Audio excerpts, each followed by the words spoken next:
세상의 유혹 시험이 내게 몰려올 때에 나의 힘으로 그것들 모두 이길 수 없네.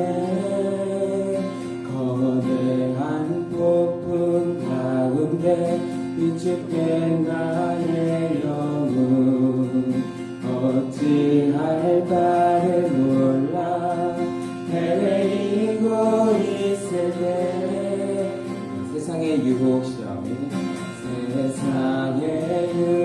시험이 내게 몰려올 때에 나의 힘으론 그것들 모두 이길 수 없네.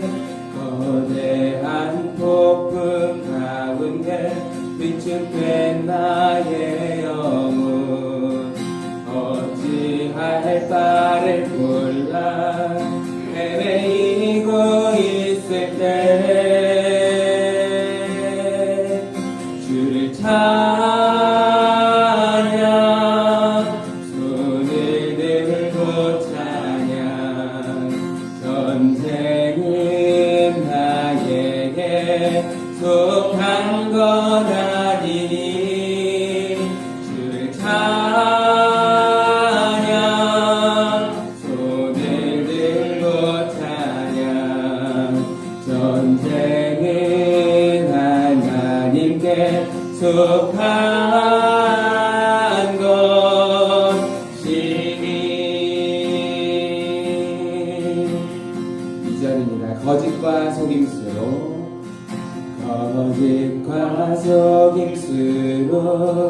가득 찬 세상에서 어디로 갈지 몰라 머뭇거리고 있네.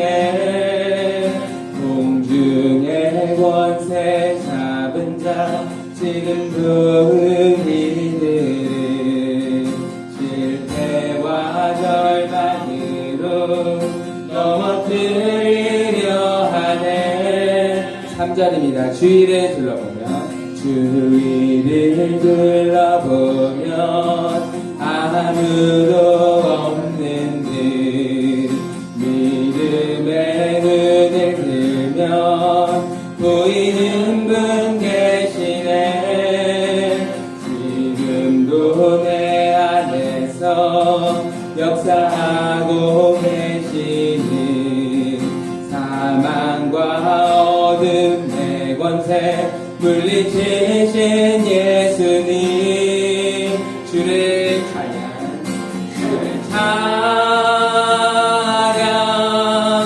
손을 들고 찬양 전쟁은 하나에 속한 것 아니니 주를 찬양 손을 들고 찬양 전쟁은 하나님께 속한 것이니. 주를 찬양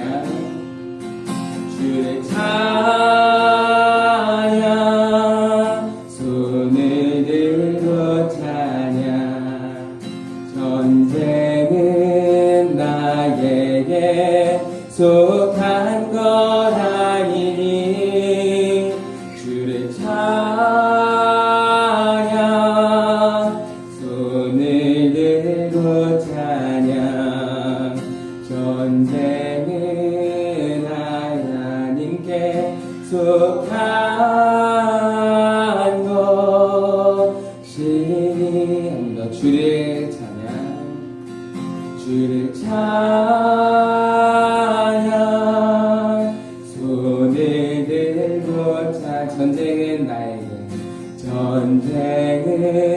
나에게 속한 것 아니니 주를 찬양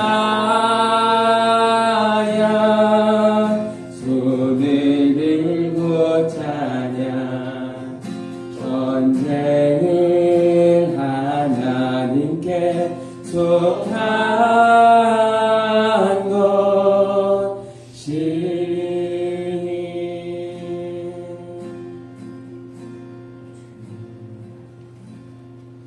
우리는 살다 보면 가끔 전쟁이 나에게 속한 것이라고 생각할 때가 있어요. 하나님이 할 수 있는 그런 부분과 내가 할 수 있는 게 조금 다를 때가 있는데, 우리는 사실 그거를 인지하지 못하고 내가 모든 걸 다 하려고 하죠. 근데 우리가 그것을 하나님께 내어 맡기는 그런 시간들이 필요하다고 저는 생각합니다. 그래서 우리가 세상을 살아갈 때 정말 내가 모든 것을 다 하려고, 내가 하나님이 되려고 하는 것이 아니라 정말 하나님께 우리의 모든 것을 맡기고, 이 세상에 정말 우리가 싸울 수 없는 그 많은 것들이 있잖아요. 그것들을 우리가 다 하려고 하는 것이 아니라 하나님께 맡기는 그런 시간들이 되기를 또한 소망합니다. 세상 모든 풍파 너를 흔들어 약한 마음 낙심하게 될 때에 내려주신 주의 복을 세워라. 주의 크신 복을 내가 알리. 세상 모든 풍파 너를, 세상 모든 풍파 너를 흔들어 약한 마음 낙심하게 될 때에 내려주신 주의 복을 세워라. 주의 크신 복을 내가 알리. 받은 복을 세워라. 받은 복을 세워보아라. 크신 복을 내가 알리라. 받은 복을 세워보아라.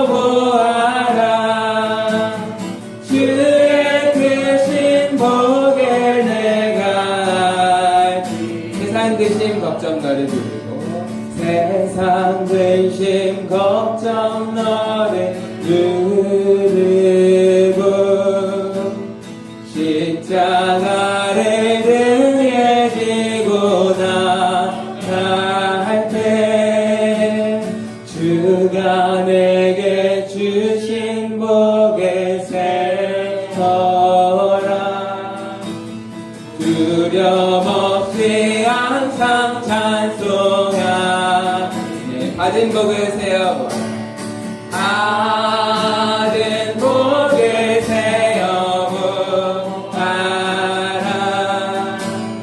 크신 복을 내가 알리라.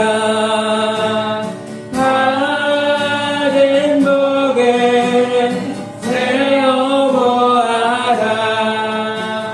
주의 크신 복을 내가 알리. 세상 권세 너의 앞길 막을 때, 세상 권세 너의 앞길 막을 때 주만 믿고 낙심하지 마라. 천사들이 너를 보아하니 염려 없이 앞만 보려다. 세상 권세 너의 앞길 막을 때, 세상 권세 너의 앞길 막. 주만 믿고 낙심하지 마. 주만 믿고 낙심하지 마. 천사들이 너를 보호하니, 천사들이 너를 보호하니 염려 없이 앞만 보고나. 받은 복을 세워보아라. 받은 복을 세워보아라. 크신 복을 내가 알리라.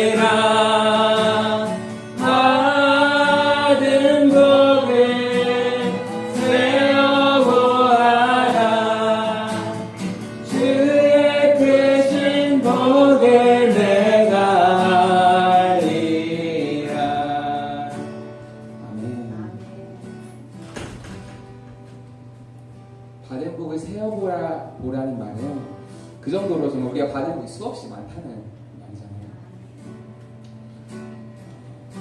우리가 방금 찬양했던 것처럼 세상 권세가 우리의 앞길을 막을 때 우리가 보잘것없는 우리의 힘, 우리의 능력을 의지하며 나아가는 것이 아니라 우리와 함께 하시는 그 하나님을 믿고 나아가길 소망합니다.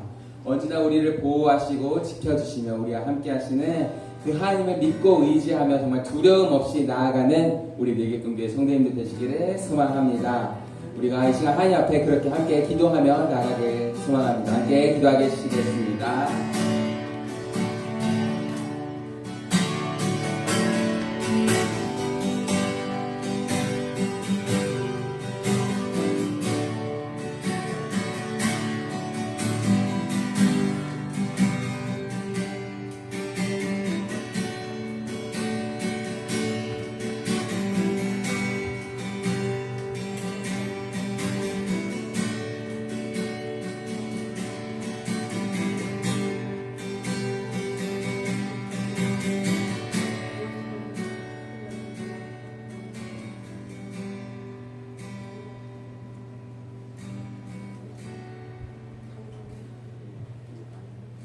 우리 주 예수 그리스도의 은혜와 하나님의 사랑과 성령의 교통하심이 여러분과 함께 하시기를 축복합니다. 다 같이 사도신경으로 우리의 신앙을 고백하겠습니다. 전능하사 친절히 이루신 하나님 아버지를 내가 믿사오며 그의 아들 우리 주 예수 그리스도를 믿사오니 이는 성령으로 잉태하사 동정녀 마리아에게 하시고 본적 피라도에게 고난을 받으사 십자가에 못 박혀 죽으시고 장사하신 사흘 만에 죽은 자 가운데서 다시 살아나시며 하늘에 오르사 전능하신 하나님 우편한 자리시다가 저에서 산자와 죽은 자를 심판하러 오시리라. 성령을 믿사오며 거룩한 공예와 성도가 서로 교통하는 것과 죄를 사하여 주시는 것과 몸이 다시 사는 것과 영원히 사는 것을 믿사옵나이다. 아멘. 찬송드립니다. 523장 찬송 부르시면서 준비하시는 분 함께 드리겠습니다.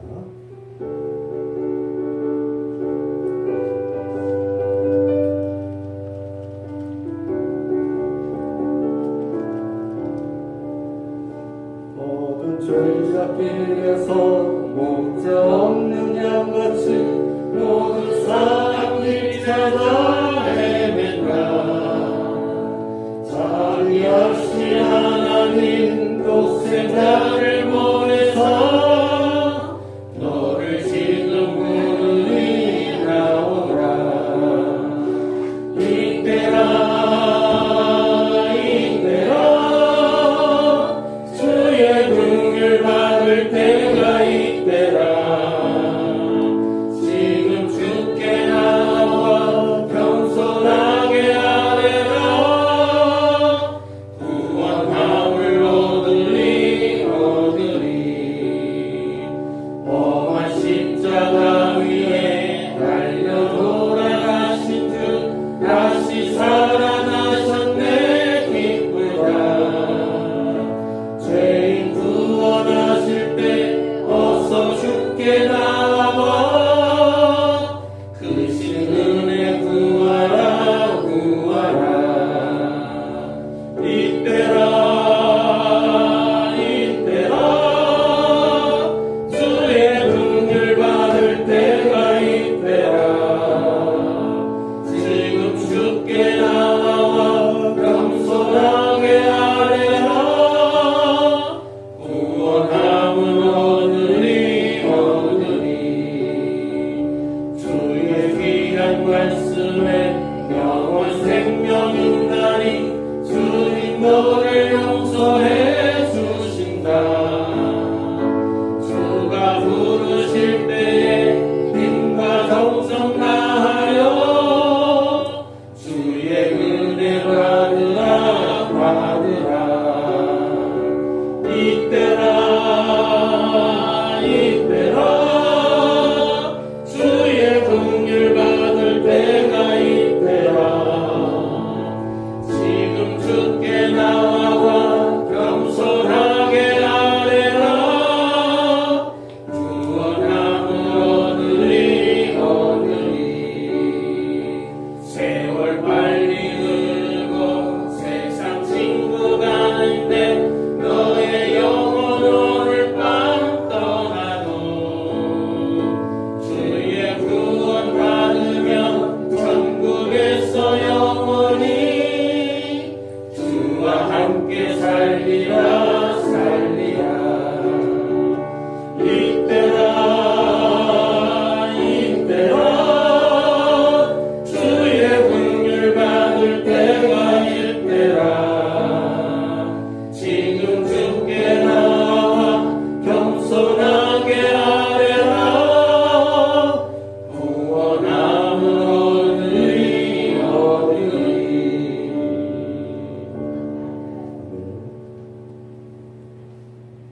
박성호 목사님께서 기도하셨습니다. 영광과 찬송을 받으시기에 합당하신 우리 여호와 하나님 아버지, 은혜와 사랑을 진심으로 감사드리며 찬양을 드립니다.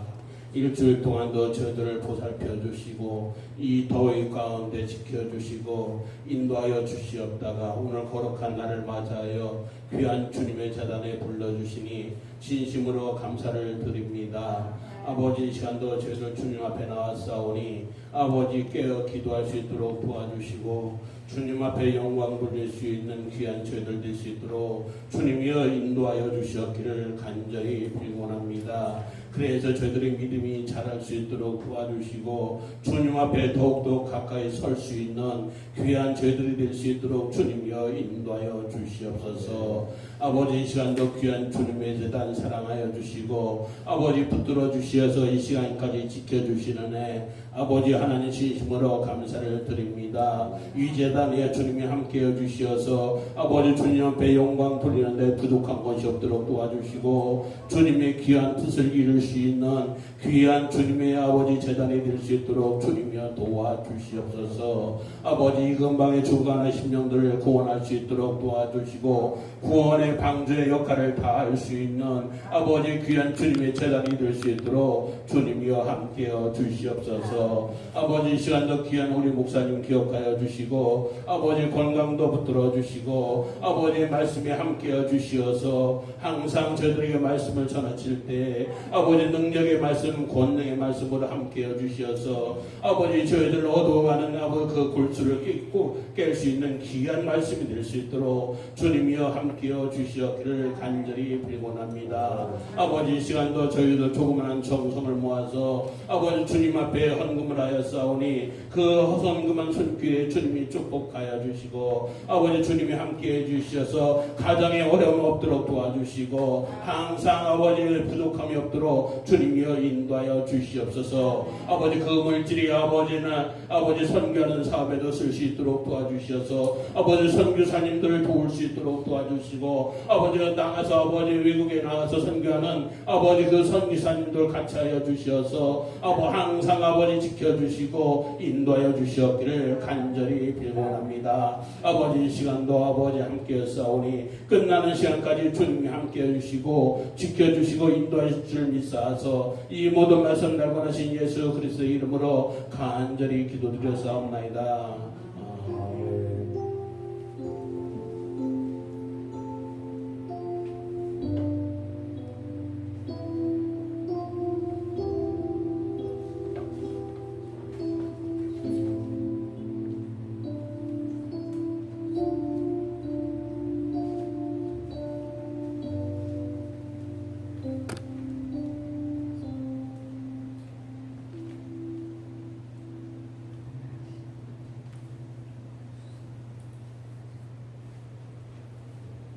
이름으로 환영 축복합니다. 반갑습니다. 감사합니다. 사랑입니다. 이름으로 환영 축복합니다. 감사합니다. 제가 혹시라도 우리 교회 연약한 분들이 많기 때문에 조심하고 또 조심하는 게 좋을 것 같습니다.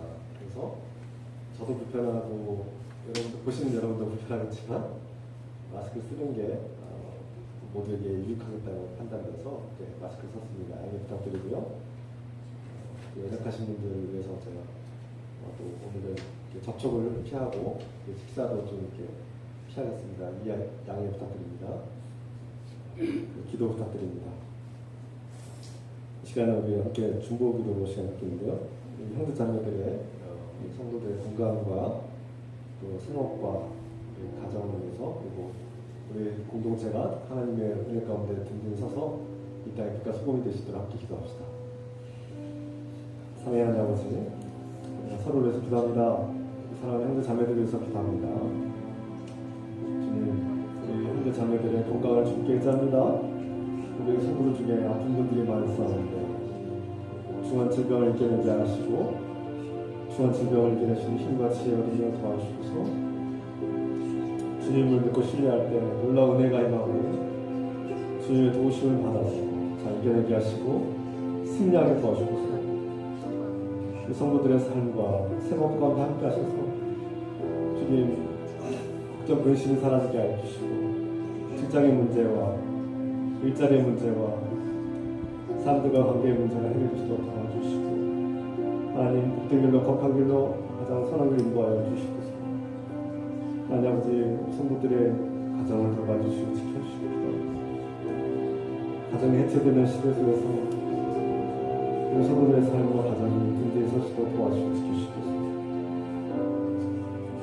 주님 그래서 주님의 교회가 따라 더 든든히 서게 하시고 하나님 은혜 가운데 이 땅에 그러니까 소금되게 하시며 많은 사람들을 살리는 많은 사람들을 생명을 인도하는 복된 교회가 되게 하시고 이 공동체가 하나님의 영광을 위해서 쓰임받는 교회 주를 높여드리는 교회 많은 사람들에게 기쁨이 되는 교회 많은 사람들을 주께 인도하는 교회 되게 하옵소서. 주의 말씀에 순종하는 교회 또 존중받고 칭찬받는 교회가 되게 하옵소서. 주님 우리를 기쁘게 봐주시면서 예수 그리스도의 이름으로 감사를 드립니다. 아멘.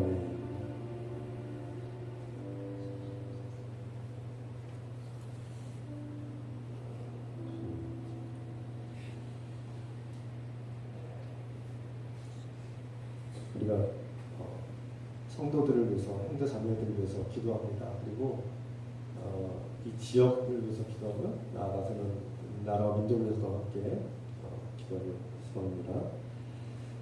그리고 또 우리 성교사님들, 우리 안성현 성교사님, 그리고 신민아 성교사님 기억하셔서 기도 부탁드리겠습니다. 이 시간 하나님의 말씀, 하나님께서 우리에게 주시는 말씀 함께 있습니다. 다 같이 자리에서 가시겠습니다. 하나님께서 우리에게 주시는 말씀 출애굽기 14장 10절부터 20절까지의 말씀 교독합니다. 바로가 가까이 올 때에 이스라엘 자손이 눈을 들어본즉 애굽 사람들이 자기들 뒤에 이른지라 이스라엘 자손이 심히 두려워하여 여호와께 부르짖고 그들이 또 모세에게 이르되 애굽에 매장지가 없어서 당신이 우리를 이끌어내어 이 광야에서 죽게 하느냐 어찌하여 당신이 우리를 애굽에서 이끌어내어 우리에게 이같이 하느냐 우리가 애굽에서 당신에게 이른 말이 이것이 아니냐 이르기를 우리를 내버려 두라 우리가 애굽 사람을 섬길 것이라 하지 아니하더냐 애굽 사람을 섬기는 것이 광야에서 죽는 것보다 낫겠노라. 모세가 백성에게 이르되 너희는 두려워하지 말고 가만히 있어서 여호와께서 오늘 너희를 위하여 행하시는 구원을 보라. 너희가 오늘 본 애굽 사람을 영영히 다시 보지 아니하리라. 여호와께서 너희를 위하여 싸우시리니 너희는 가만히 있을지니라. 여호와께서 모세에게 이르시되 너는 어찌하여 우리에게 부르시느냐 이스라엘 자손에게 명령하여 앞으로 나아가게 하고 지팡이를 들고 손을 바다 위로 내밀어 그것이 갈라지게 하라. 이스라엘 자손이 바다 가운데서 마른 땅으로 행하리라. 내가 애굽 사람들의 마음을 완악하게 할 것인지 그들이 그 뒤를 따라 들어갈 것이라. 내가 바로와 그의 모든 군대와 그의 병거와 마병으로 말미암아 영광을 얻으리니 내가 바로와 그의 병거와 마병으로 말미암아 영광을 얻을 때에야 애굽 사람들이 나를 여호와인 줄 알리라 하시더라. 이스라엘 진 앞에 가던 하나님의 사자가 그들의 뒤로 옮겨가매 구름 기둥도 앞에서 그 뒤로 옮겨 함께 있습니다. 애굽 진과 이스라엘 진 사이에 이르러 서니 저쪽에는 구름과 흑암이 있고 이쪽에는 밤이 밝음으로 밤새도록 저쪽이 이쪽에 가까이 못하였더라. 아멘. 잘 읽으시기 바랍니다.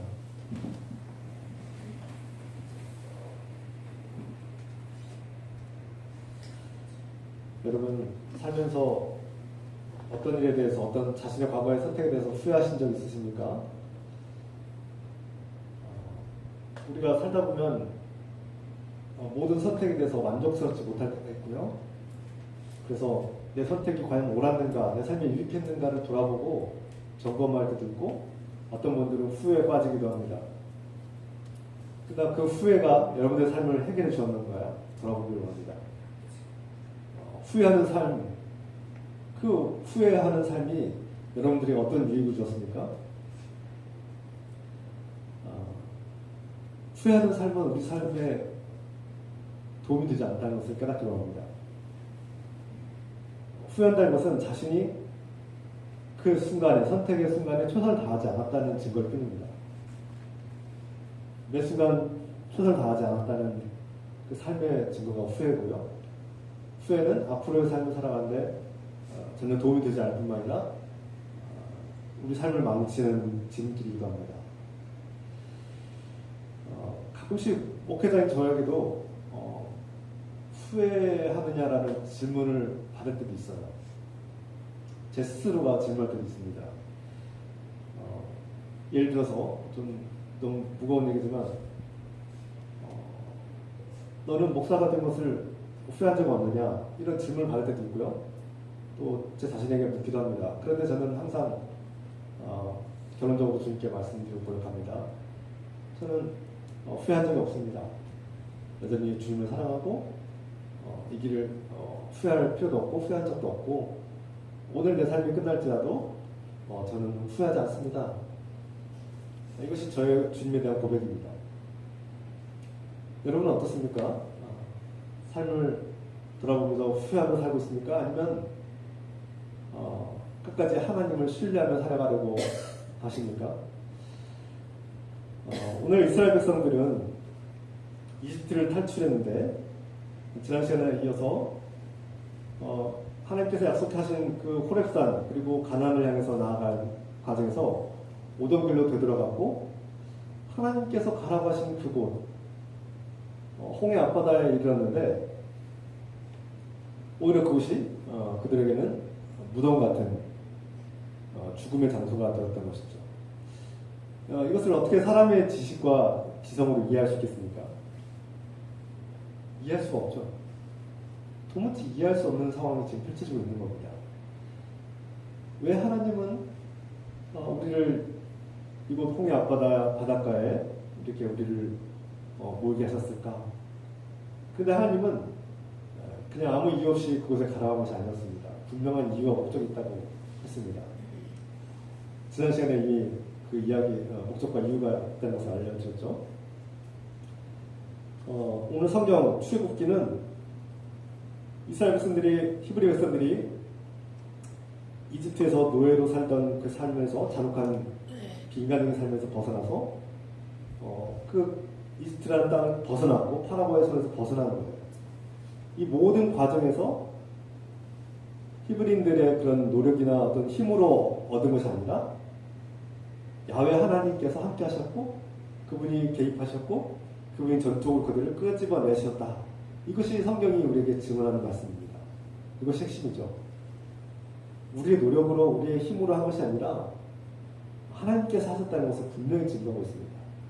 그리고 그 하나님은 그저 아브라함만 지켜주시고 아브라함의 가문만 이스라엘만 지켜주는 그런 하나님이 아니다.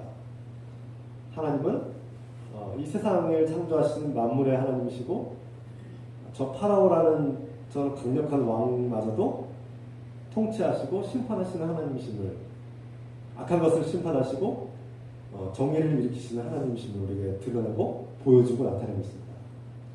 이것이 출애굽기 사건을 통해서 우리가 하나님을 알게 하는 하나의 하나님께서 자신을 보여주시는 방법인 거예요. 오늘 말씀의 본문을 보면은 14장, 출애굽 14장을 보면 오늘 이제 이스라엘 백성들이 이집트 탈출한 후에 그 홍해 앞바다에 가로막혀서 꼼짝달싹 못하는 그런 상황이죠. 앞으로는 바다가 막고 있고 뒤에서는 이집트 군대가 추격하여서 진을 치고 있으니 진퇴양난입니다. 어디로도 갈 수 없어요. 이 장면 속에서 이 위기 속에서 이스라엘 백성들 가운데 많은 이들이 이제 후회하기 시작했다는 겁니다. 14장 말씀 보면은 후회하는 장면이 등장하는데요. 우리가 이럴 줄 알았다. 이럴 줄 알았다. 11절 말씀이죠. 그들이 또 모세에게 이르되 애굽에 매장지가 없어서 무덤이 없어서 당신이 우리를 이끌어내어 이 광야에서 죽게 하느냐. 어찌하여 당신이 우리를 애굽에서 이끌어내어 우리에게 이같이 하느냐. 그러니까 이스라엘 백성들에게 또 이집트인들에게 이 광야는 무덤이었습니다. 광야의 또 다른 별명은 무덤이에요. 죽음이에요. 광야로 나가서 산 사람이 없다는 거죠. 그러니까 이들이 아마 이집트를 탈출하기 전에 그 이집트에 회의가 있었는데 아마 이집트의 다양한 원로들과 대표급 되는 사람들이 모여서 회의를 한 것 같습니다. 근데 그때 회의할 때 어떤 이들이 이렇게 말했다는 거예요. 우리가 저 광야로 나가서 이 많은 사람들이 어떻게 먹고 살 것이냐, 양식과 물을 어떻게 구하고 어떻게 살아갈 것이냐, 저 광야를 가는 것은 죽음의 길이 아니냐, 이렇게 반대하는 사람들이 있었던 것 같습니다. 분명히 있었던 거예요. 그래서 저 광야로 나가는 것은 죽는 일인데 우리가 이렇게 이집트에서 나가야 하느냐, 차라리 비록 노예로 잔인한 강제 노역을 하고 있지만 그래도 이집트에 거하면 먹고 살지는 않겠느냐, 물이 있고 양식이 있고 그냥 죽지 않지 않느냐, 자유는 없지만 여기서 파라오를 섬기며 노예로 살자라는 그런 주장을 하는 사람들이 있었다는 거예요. 그런데 저는 이런 질문을 갖게 됩니다. 그러면 그들이 하나님께서 그들을 억지로 끄집어내셨습니까? 하나님은 그런 분이 아니세요. 하나님은 강제로 우리를 막 끄집어내는 분이 아니세요. 우리에게 선택의 권한을 주셨죠. 이스라엘 백성들에게 너희가 하나님 말씀대로 행하면 죽지 않는다는 것을 보여주셨어요. 그래서 마지막 날에도의 6월절에 그러니까 오늘날 6월절이죠. 하나님께서 패스오버, 유월하시는 날, 그러니까 그 양을 잡고 양이와 염소를 잡고 그 피를 누설주와 그 문지방에 바르라. 이 말씀을 대로 지키고 행한 자, 이 약속을 믿고 행한 자는 살았죠. 첫 번째 나온 것들이 다 살았습니다. 죽음을 당하지 않았어요. 반면에 이 말씀을 무시하고 듣지 않은 사람들은 다 첫 번째 난 마다들과 장자들이, 그리고 첫 번째 난 짐승들까지 다 죽임을 당했습니다. 무엇을 의미합니까? 하나님의 약속을 믿는 자는 살고 하나님의 약속을 믿지 않는 자는 죽임을 당한다는 것을. 그런데 하나님은 그들을 죽이고 싶어서 그런 것이 아니라 살리기 위해서 그렇게 하셨다는 것을 우리가 알아야 합니다. 하나님은 우리를 멸망의 길로 내모는 분이 아니라, 우리를 고통 속에 내모는 분이 아니라 우리를 살리기 위해서 그렇게 하셨다는 거예요. 제발 너희가 살 길을 내가 마련할 테니 제발 내 말을 듣고 나오라고 말씀하신 거죠. 그래서 하나님께서 그들에게 살 길을 열어주셨음에도 불구하고 하나님은 하나님 말씀을 믿는 자는 살았지만 믿지 않는 자는 죽는 겁니다. 하나님께서 죽인 것이 아니라 그들이 하나님이 살 길을 내어주셨음에도 불구하고 그것을 믿지 않음으로 거부하고 죽음의 길로 스스로 들어간 것이죠. 하나님께서 마음에 드는 사람들만 이렇게 정해가지고 천국에 보내시는 겁니까? 아니. 마음에 안 드는 사람들 다 지옥에 보내니까 제가 누누이 말씀드리지만 하나님은 그런 분이 아니십니다. 하나님은 모든 백성들에게 사랑으로 기회를 주시고 은혜를 주셨는데 파라오와 그 이집트 백성들은 하나님을 거부한 거죠. 하나님이 살 길을 메워주셨음에도 불구하고 거부한 거예요. 그런데 성경에서 자세히 기록하고 있지 않지만 다른 성경에는 이렇게 말씀하고 있어요. 이스라엘 백성뿐만 아니라 어중이 떠중이 족속들이 그들과 함께하였더라. 무슨 뜻입니까? 각지에서 함께 붙잡혀와서 이집트에서 노예로 살아가던 히브리 백성들, 그러니까 최하위 계층들 말하죠.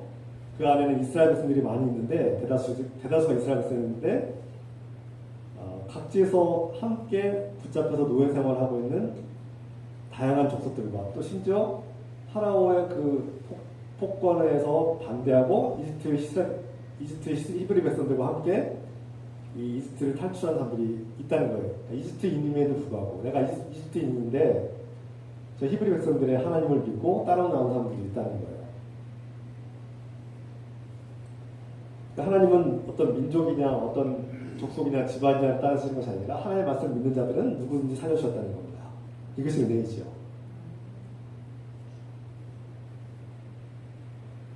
우리가 나 혼자만 하나님 믿고 나 혼자만 하나님을 사랑하고 그냥 살아가면은 그만인 것 같은데 성경은 그렇게 가르치지 않습니다.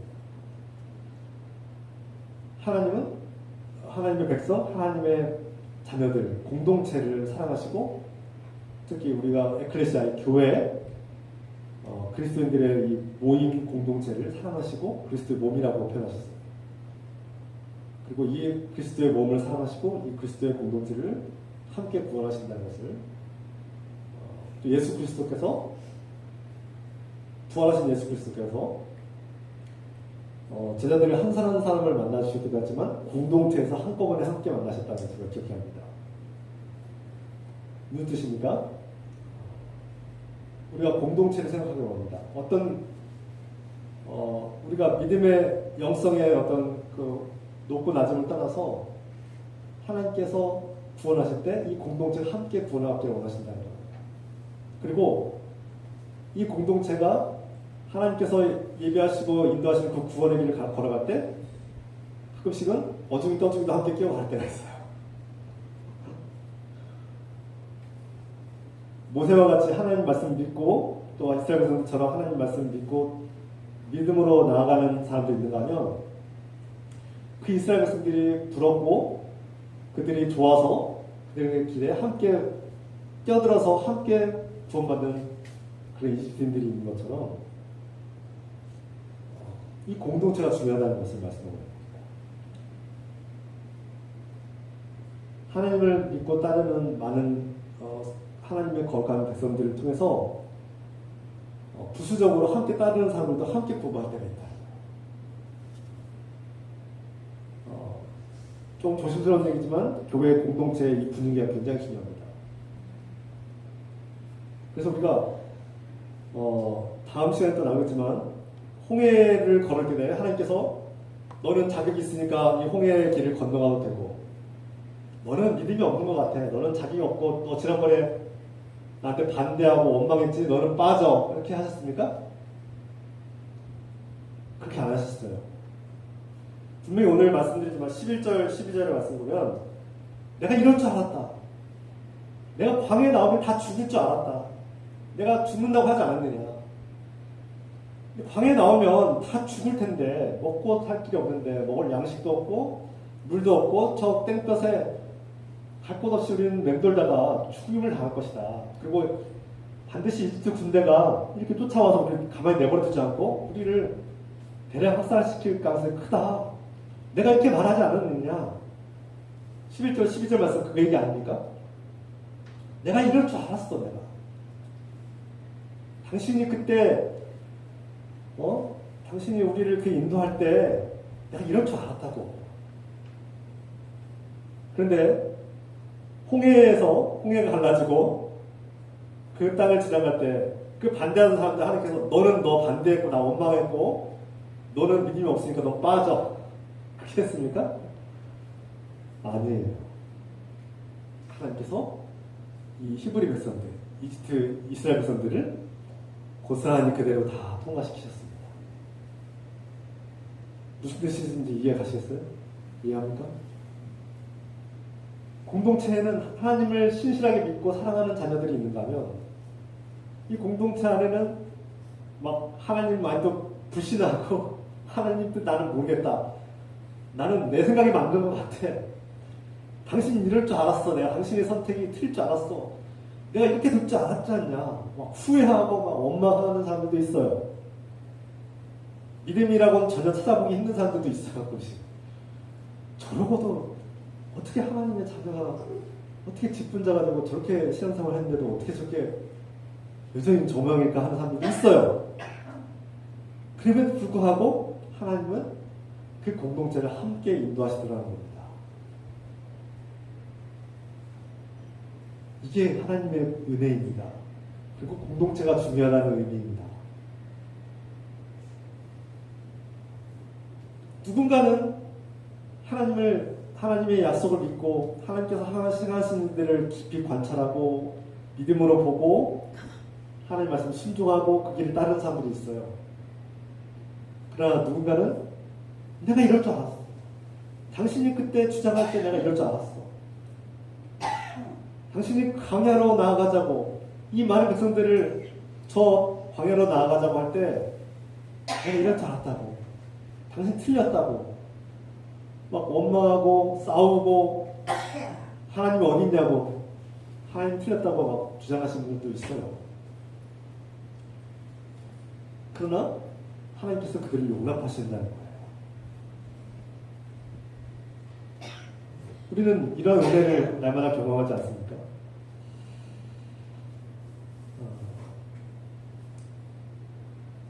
그 하나님 말씀에 우리가 살다 보면은 조금 더 마무리하자면 하나님께서 그러면 그 백성들, 오늘 후회하는 사람들에게 강제로 끌고 나오셨습니까? 그 사람들을 강제로 끄집어냈어요? 아니에요. 선택권을 주셨죠. 하나님을 믿고 다른 사람들만 나오게 하셨어요. 하나님 안 믿고 나는 노예로 살겠습니다, 나는 그냥 이집트에서 노예로 살겠습니다라고 한 사람들은 안 나오면 그만이에요. 하나님께서 억지로 끌어냈습니까? 안 나오면 그만이에요. 나는 이집트가 좋고 난 이집트의 노예로 살겠습니다 라고 살면 되는데, 그들이 나온 거 아닙니까? 그들이 선택했음에도 불구하고 그들이 후회하는 겁니다. 근데 그 후회가 어떤 결과를 낳습니까? 그들의 문제를 해결했습니까? 그 후회가 공동체에 유익이 되었습니까?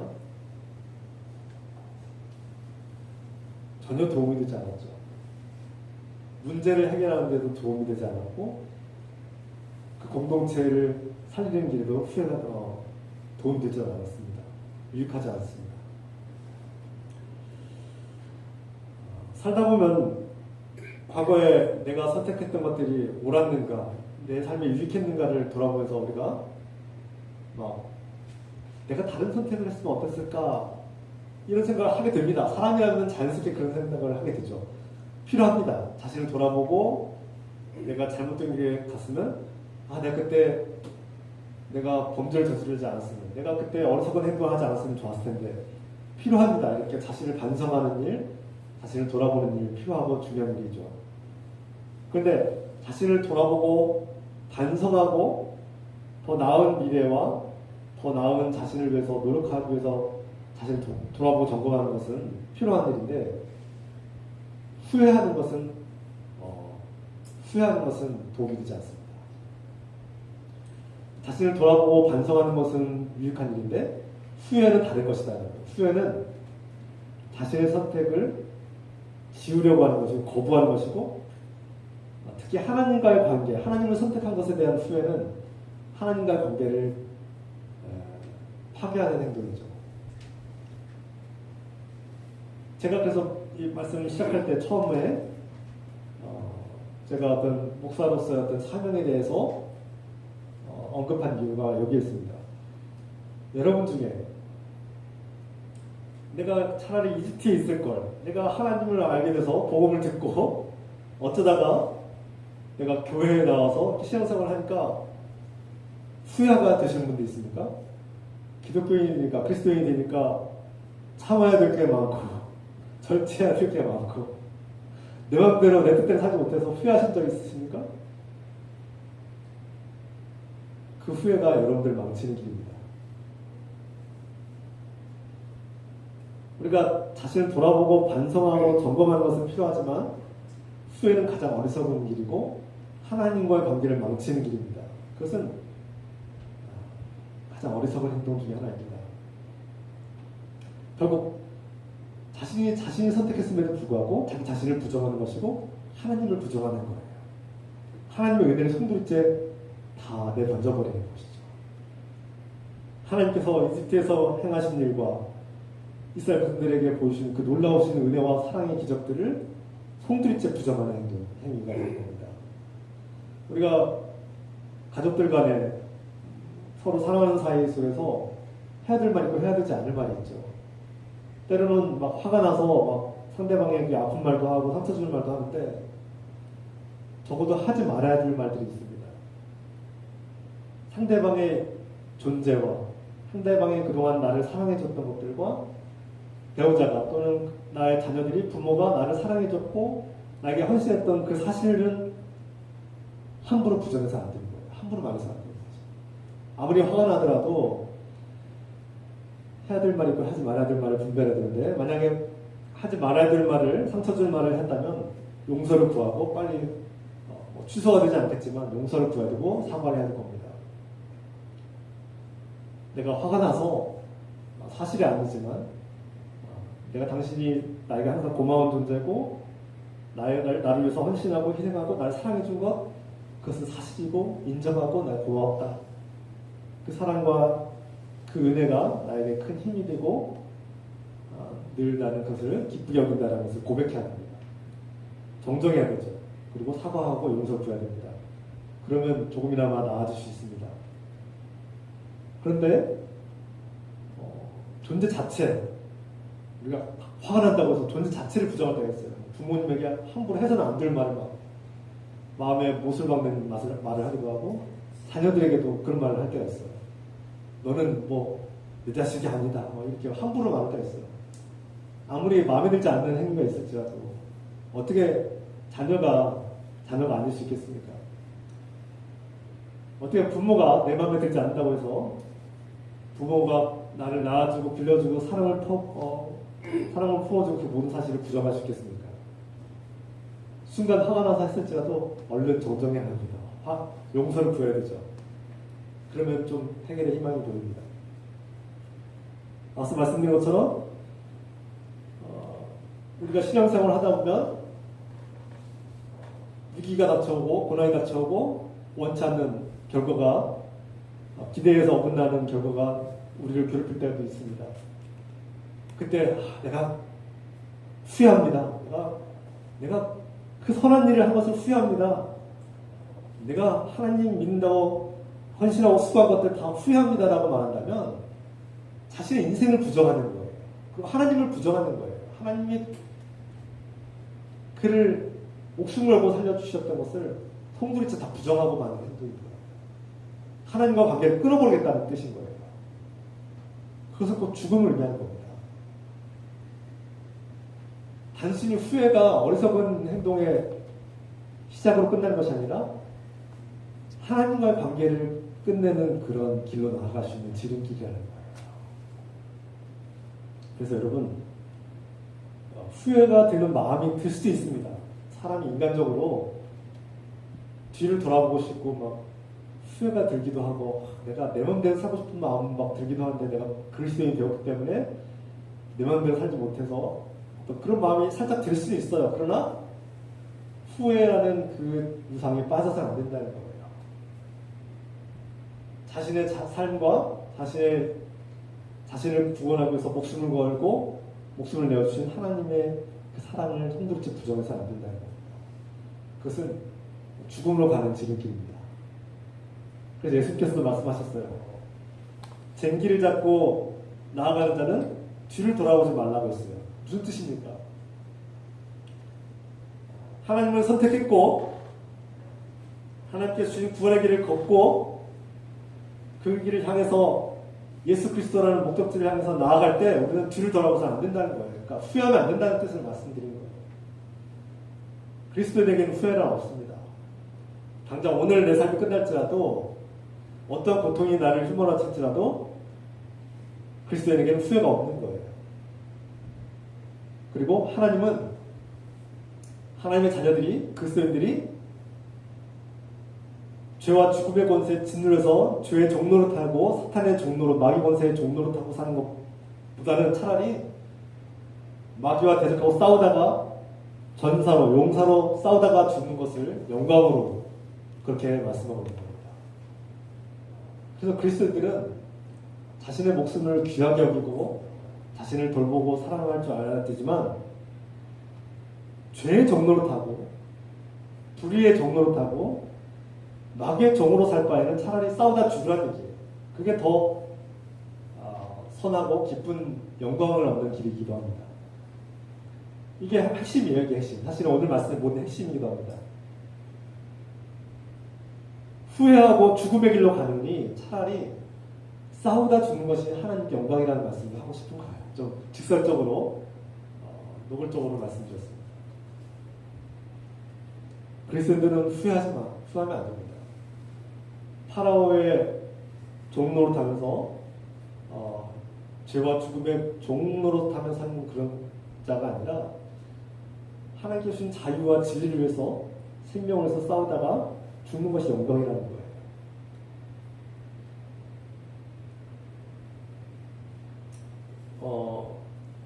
조금 다른 얘기지만 소크라테스는 우리 그리스도인이 아니긴 하지만 이교도임에도 불구하고 이런 말을 했죠.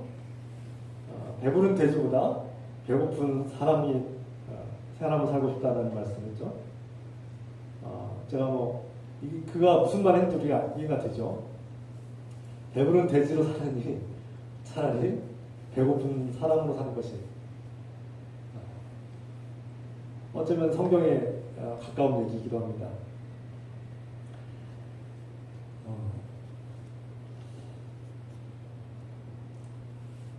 사람마다 수많은 계산들을 하고 사는데요. 어떤 선택을 물건을 살 때도 계산을 하죠. 이것이 비싼가 싼가, 내 경제적인 상황에서 이 물건을 사는 것이 유익할까 유익하지 않을까를 수많은 계산을 하면서 삽니다. 때로는 습관적으로 사기도 하지만 우리가 어떤 선택을 할 때, 집을 살 때도 계산을 하죠. 이 집을 살 때 내가 더 행복할까? 내가 이 집을 살 때 대출을 감당할 수 있을까? 수많은 생각들을 계산을 하지 않습니까?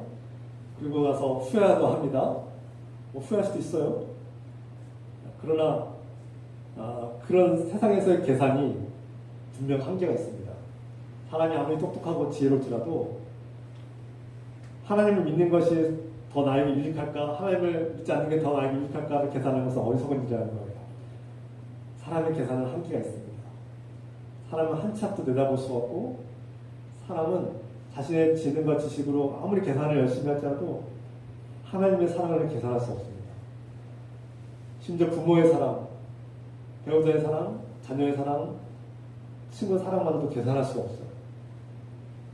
오늘 현대인들은 많은 계산을 하면서 살고 있고 수없이 계산을 하면서 자기 이기적인 계산적으로 이기적으로 생활하면서 살고 있지만 계산하면 계산할수록 사람들은 어리석음에 빠집니다. 그리고 후회하고 또 후회하지만 그 후회는 자신의 삶을 망칠 뿐이죠. 그럼 무엇을 말씀을 드려보자 하는 겁니까? 반면에 우리 그리스도인들은 하나님을 의지하는 사람들입니다. 비록 내가 아무리 계산해도 답이 나오지 않고 이 삶에 정답이 나오지 않고 도무지 삶에 답이 나오지 않는 삶이고 도무지 어떻게 살아가야 될지 막막한 인생이지만 하나님을 믿는 사람들은 전진할 수 있습니다. 내 삶이 다 끝난 것 같고 내일 계산할 때는 아무리 도무지 이 방법을, 이 문제를, 내 빚더미를, 이 건강의 문제를, 대인관계의 문제를 해결할 수 없지만 하나님을 믿고 사는 사람들은 삶의 걸음을 나아갈 수 있습니다. 저는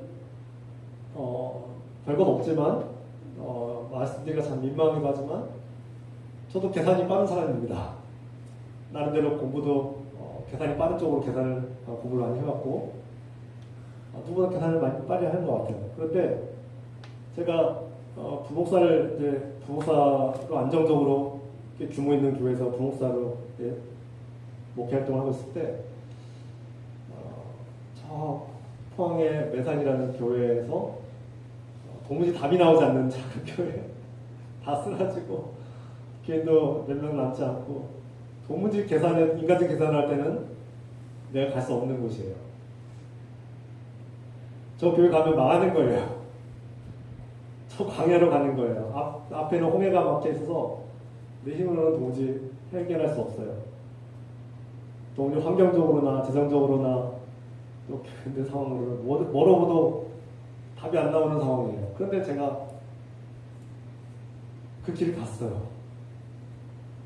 제가 그곳에 가서 목회하겠다고 결단하고 갔습니다.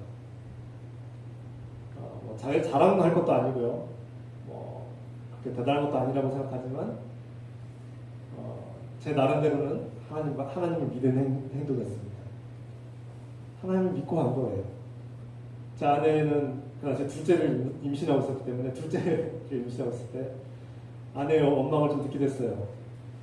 둘째가 지금 뱃속에 있는데 그 무덤 같은 광야로 아내를 데리고 가는 거죠.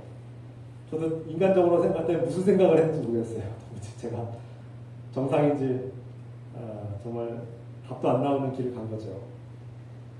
그러나 돌아보건대 하나님께서는 그 홍해를 가르시고 도무지 답이 나오지 않는, 인간적인 계산으로는 도무지 답이 나오지 않는 그 불가능한 상황 속에서 길을 열어주시더라고요. 그래서 그 막막하고 제 힘으로는 도무지 해결할 수 없는 그 환경적인 문제와 재정적인 문제와 모든 목회의 문제들이 이렇게 해결되는, 하나님께서 마치 홍해를 가르듯이 갈아주시고 우리를 그 홍해의 마른 땅을 지나가게 하시는 그런 경험을 했습니다. 지금은 끝났느냐? 그렇지 않아요. 저는 지금도 여전히 광야를 걷는 것 같습니다.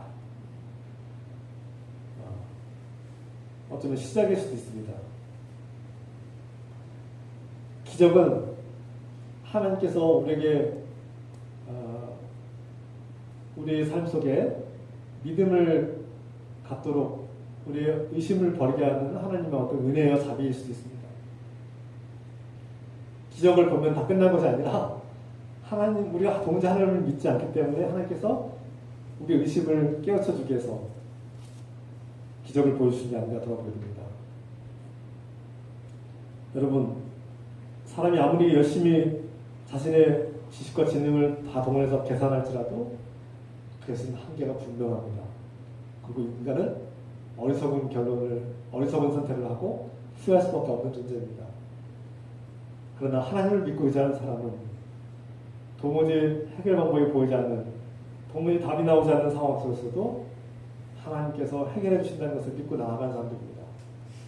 그러므로 우리 그리스도인들은 어떠한 상황에서도 내 상황이 아무리 암담하고 답답하고 절망적일지라도 포기하지 않아야 합니다. 포기하지 마십시오. 여러분들의 그 짧은 생각으로 내 인생은 끝났다라고 생각할 때 하나님을 의지하십시오. 하나님을 바라보면 분명히 홍해를 가르는 한이 있어도 하나님은 답을, 우리 살 길을 열어주실 것이 분명합니다. 오늘 이 말씀 통해서 내가 지금 홍해 앞바다에서 사방이 다 막혀서 죽을 것 같은 그런 상황에 있는 처지에 있다면 여러분 포기하지 마시고 희망을 갖게 소망합니다. 하나님께서 그 홍해를 가르칠 날이 오길 간절히 소망합니다. 그러므로 여러분 후회하지 마시고 끝까지 어떤 상황 속에서도 하나님을 신뢰하십시오. 후회는 미련한 자의 선택입니다. 죽음의 길로 가는 지름길입니다. 하나님 믿어도 소용없다고 후회하면서 원망하면서 사는 것은 어리석은 일입니다. 이제는 내가 오늘 죽은 한이 있어도 하나님 끝까지 사랑하고 믿고 내가 하나님을 내어 맡긴다는 그런 믿음으로 살아가시길 부탁드립니다. 앞에 홍해가 가로막고 뒤에는 이집트 군대가 지금 진을 치고 공격해서 대량 학살을, 이 무방비 상태에 있는 이스라엘 백성들을 대량 학살하는 위기에 있습니다. 모세가 직면한 현실 상황에서 모세가 어떻게 반응했습니까?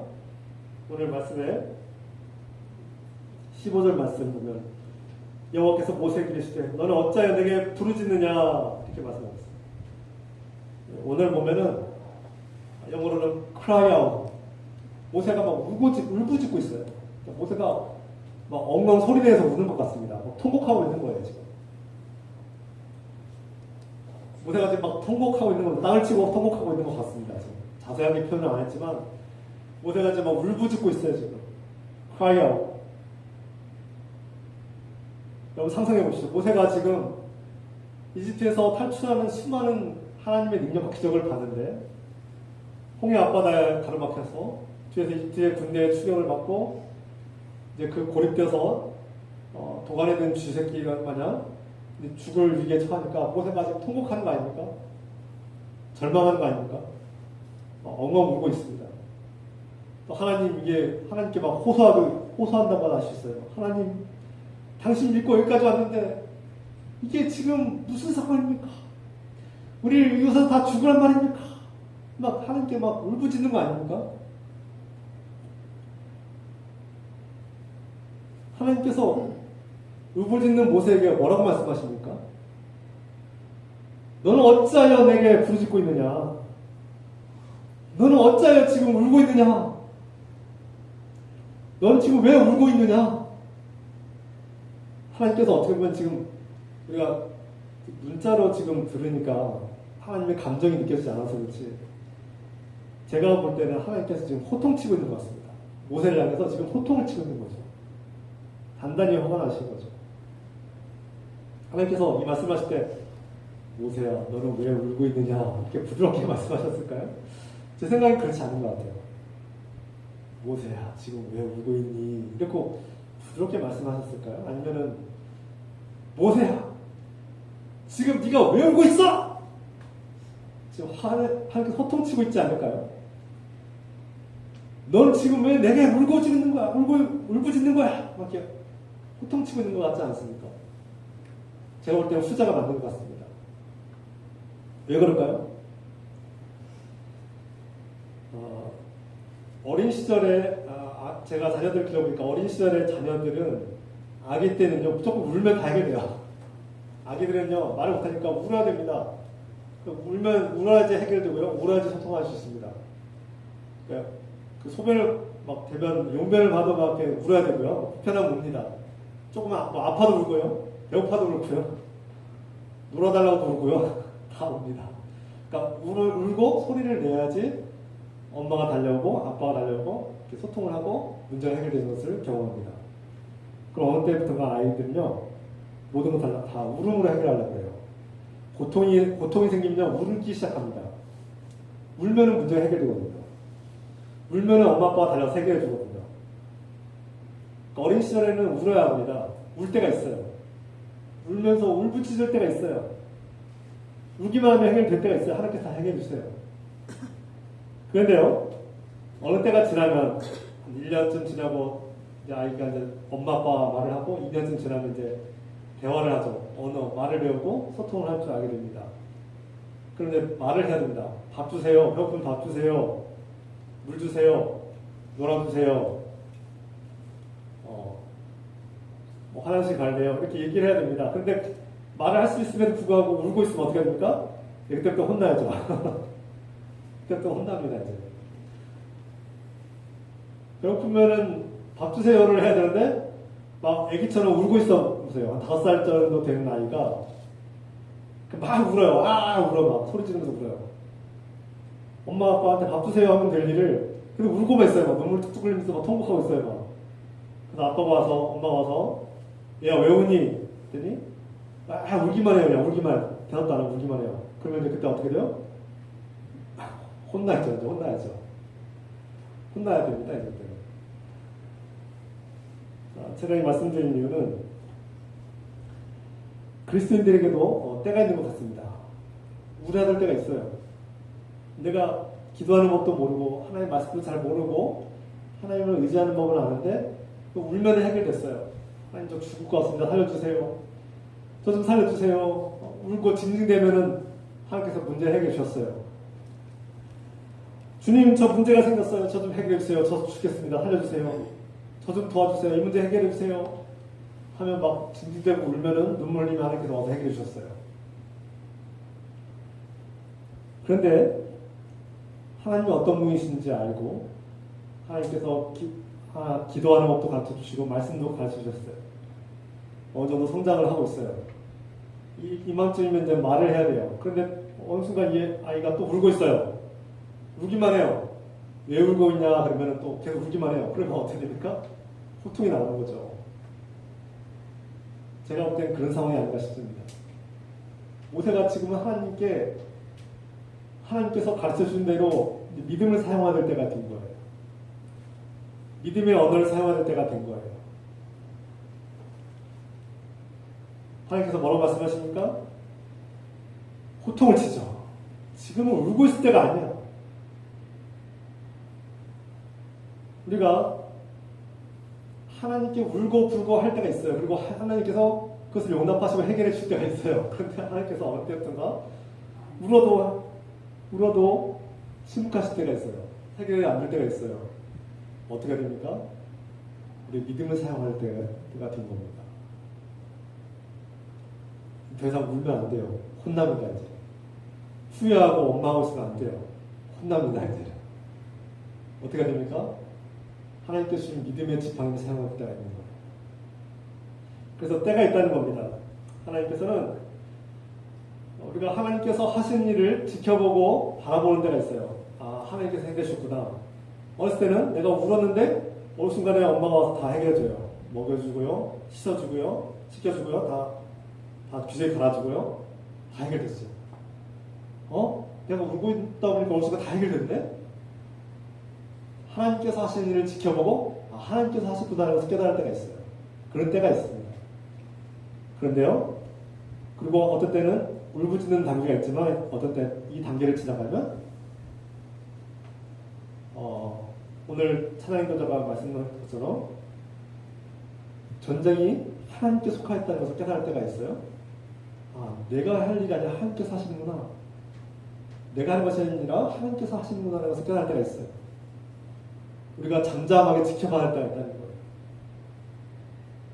나의 노력으로 하는 것이 아니라 하나님께서 하시는구나라는 것을 지켜봐야 할 때가 있어요. 그런데요, 성경은 또 다른 얘기를 하고 있는 거예요. 그때가 지나면 어떻게 됩니까? 이제 울고 있으면 안 되는 거예요. 가만히 있으면 안 되는 때가 있어요. 어떻게 합니까? 이제는 지팡이를 들고 전대를 차고 검을 들고 나아가는 때가 있다는 거예요. 예수님께서도 제자들에게 한 번은 전대도 들지 말고, 그러니까 지갑도 들고 다니지 말고, 돈도 갖고 다니지 말고, 가방도 짊어지지 말고 그냥 맨몸으로 가서 전도하라고 할 때 있어요. 그때는 전적으로 하나님만 의지하는 법을 배우게 하신 거예요. 두 번째 선교여행을 명령하실 때는 어떻게 했습니까? 지금부터는 전대를 차고 돈을 들고 지팡이를 메고 검을 차고 검인장 검을 들고 무장을 하고 최선을 다해서 너의 능력을 사용하라는 거예요. 무슨 뜻입니까? 왜 아까는 첫 번째 선교훈련에서는 다 놓고 가라고 말씀하셨는데 두 번째 선교여행 갈 때는 다 짊어지고 가라는 거예요. 왜 이랬다 저랬다 하신 걸까요? 왜 그래요? 아기와 같이 어릴 때는 다 하나님만 의지하는 거 배우면 돼요. 울기만 하면 돼요. 기도만 하면 돼요. 그런데 성장하고 이제 훈련을 받았을 때는요, 이제는 우리의 믿음의 능력을 사용하는 때가 된 거예요. 믿음의 무기를 사용하는 때가 된 거예요. 하나님께서 모세에게 뭐로 말씀하십니까? 15절 말씀에 너는 이스라엘 자손에게 명령하여서 앞으로 나아가게 하라. 지팡이를 들고 손을 바다 위로 내밀어라. 저 홍해를 갈라라. 무슨 뜻입니까? 아니, 언제나 하나님만 믿고 하나님이 하라고 하셨고 우리는 가만히 있으라고 하셨는데 지금부터는 그만 울어. 지금 울고 있을 때가 아니야. 네가 지금 통곡하면서 울고 지금 주저앉았을 때가 아니야. 울 때가 있고 울고 있을 때가 있고 지금은 일어서야 할 때가 있다는 거예요. 너 지금 당장 일어나. 그래서 지금 이 지팡이를 들어. 지팡이는 무엇을 의미합니까?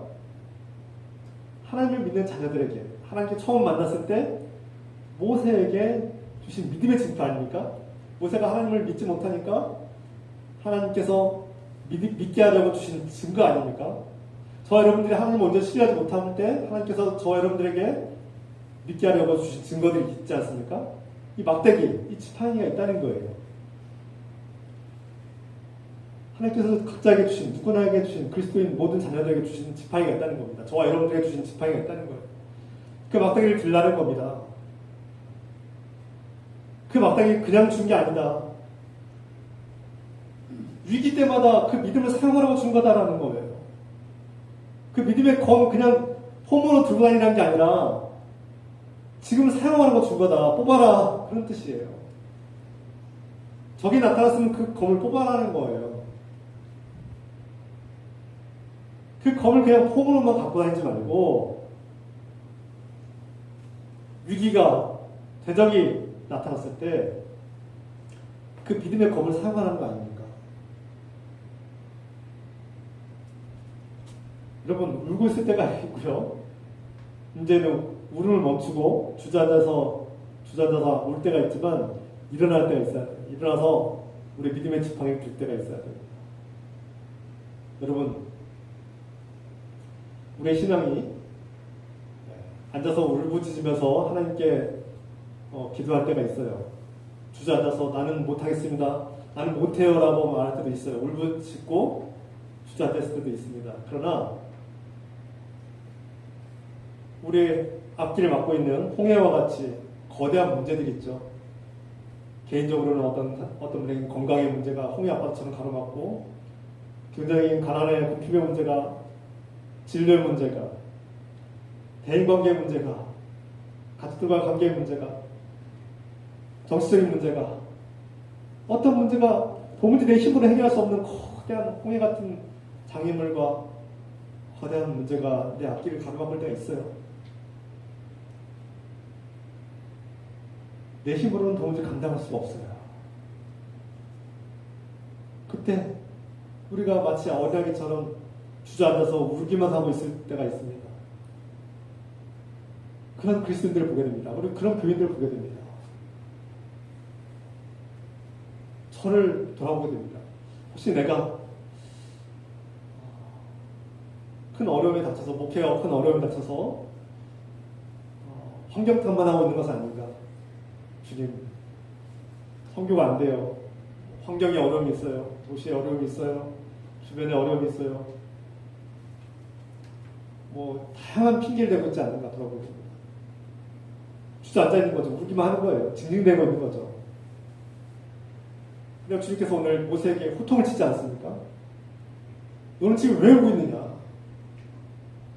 또 다른 말 표현하면 그만 좀 징징대라. 뭐 그런 말로 세상 사람적으로 말하면 그만 좀 징징대라. 그렇게 들리기도 합니다. 제가 들을 때는. 지금은 징징거릴 때가 아니라 너에게 지팡이가 있지 않느냐.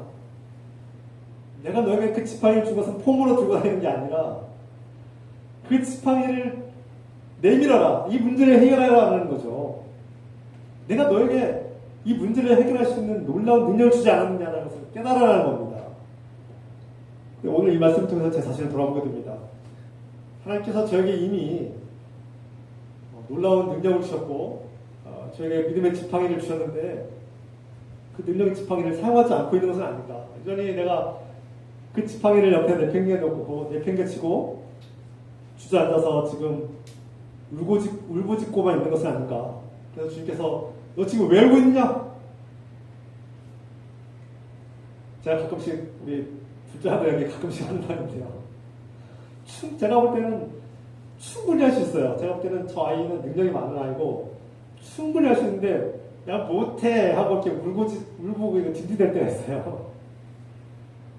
제가 볼 때는 저 10분이면 분명히 할 수 있어요. 제 능력과 제 힘으로는 분명히 할 수 있어요. 10분, 20분이면 해결할 수 있는 일인데 못한다고 그냥 주저앉고 엎드려서 울고 있을 때가 있어요. 그럼 제가 혼내죠. 왜 울고 있어? 그게 울 일이야. 너 할 수 있다고. 주님께서 저에게 하신 말씀 같아요. 제가 그래서 이 말씀을 저에게 하신 말씀으로 믿고 그동안 주님께 환경이 어렵습니다. 저 능력이 안 됩니다. 저는 못합니다. 다양한 핑계를 대고 주저앉아서 울고 있는 제 자신을 발견하게 됩니다. 그러나 오늘 이 말씀을 듣는 저 여러분들 일어납시다. 앞에 홍해 같은 문제, 도무지 내 힘으로 해결할 수 없는 거대한 문제가 그것이 건강이 되든 재정적인 어려움이든 그것이 가족 간의 불화든 진로의 어려움이든 무슨 문제든 간에 포기하지 마십시다. 그리고 하나님께서 우리와 함께 하시고 도우시면 그 홍해를 가르치는 하나님이신 줄 믿고 우리에게 믿음으로 주신 그 지팡이를 듭시다. 일어나서 그 지팡이를 그 문제를 향해서 전진하라고 외칠 수 있는 용기를 가지고 믿음으로 나아가는, 포기하지 말고 우리의 문제를 향해서 직면하고 일어서서 믿음을 사용하는 저와 여러분 되시기를 우리 주의 이름으로 축원합니다. 함께 기도합시다. 함께 기도합니다.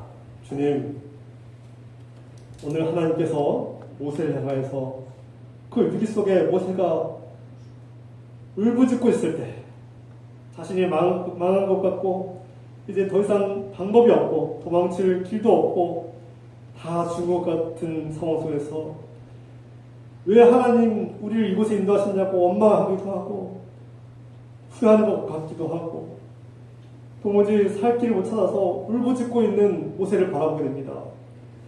그 모습이 우리의 모습은 아니지요.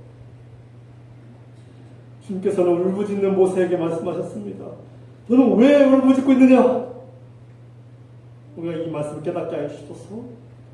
너는 지팡이를 들고 저 홍해를 향해서 손을 뻗어라.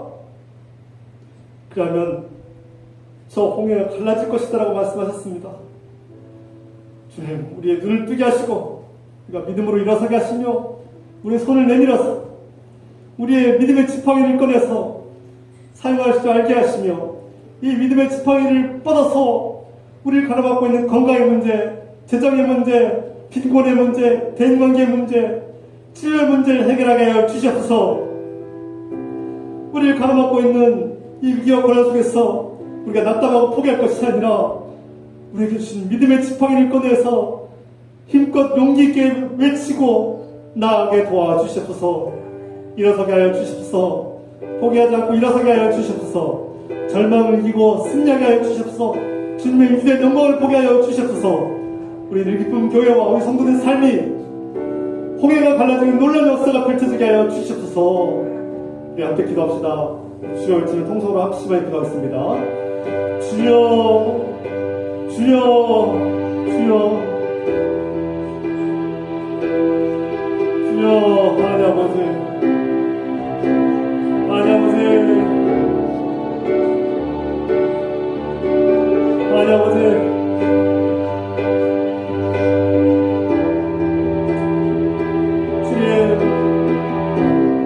너는 왜 울고 있느냐? 일어나라. 지금을 울고 있을 때가 아니라 네 믿음의 지팡이를 꺼내서 사용할 때다. 너에게 지팡이가 있지 않느냐? 너에게 믿음의 검이 있지 않느냐? 믿음의 검을 들고 일어나라. 환경의 문제든 건강의 문제든 대인관계의 문제든 너의 치료의 문제든 너의 모든 문제가 홍해를 가는 듯이 갈라질 것이다. 해결될 것이다 라고 말씀하셨습니다. 이 말씀 믿고 나아가게 하소서. 포기하지 않고 일어서게 하소서. 주님께서 주신 용기를 가지고 비전을 보고 이 믿음의 검을 사용할 줄 알게 하소서. 우리 주신 믿음의 지팡이를 들고 일어서게 하여 주시소서. 주님, 우리에게 믿음의 지팡이가 있음을 깨닫게 하여 주시고 이 믿음의 지팡이를 들고 일어서게 하여 주시소서. 주님, 오늘 모세를 향하여서 주신 말씀이 나에게 우리 공동체에게 주신 말씀 중이고 주님, 우리의 그 변명과 핑계를 내어놓았습니다. 우리의 변명과 핑계를 내어놓았습니다. 주님, 용감하게 일어서게 도와주시옵소서. 전진하게 하여 주시옵소서.